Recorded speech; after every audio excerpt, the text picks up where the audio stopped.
La prospérité financière ne se résume pas à accumuler des richesses, mais à vivre avec sagesse et fidélité avec ce que Dieu nous confie.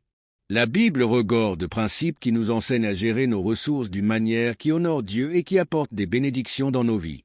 Découvrons ensemble 5 leçons bibliques essentielles pour atteindre une véritable prospérité financière avec foi et objectif. Leçon 1. Reconnaissez que Dieu est la source de tout. Souviens-toi de l'Éternel, ton Dieu, car c'est lui qui te donne la force pour acquérir des richesses. Deutéronome 8h18. La première leçon est de reconnaître que Dieu est l'origine de toute prospérité. Rien de ce que nous possédons ne provient exclusivement de nos efforts, mais de la grâce et de la provision divine.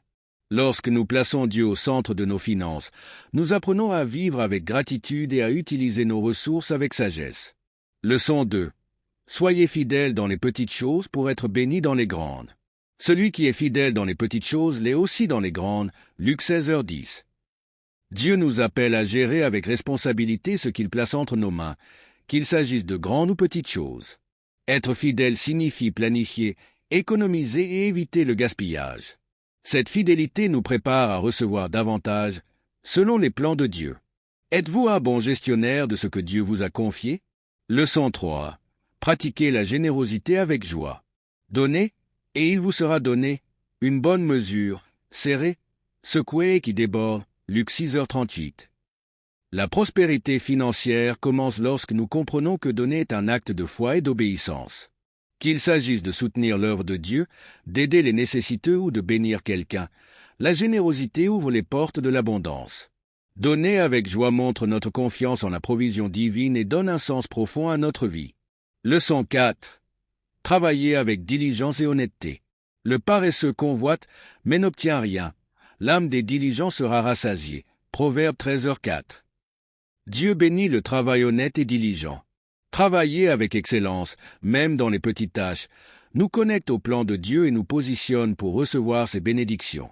Travaillez-vous avec dévouement et intégrité, comme pour le Seigneur? Leçon 5. Faites confiance à la provision de Dieu et vivez sans anxiété.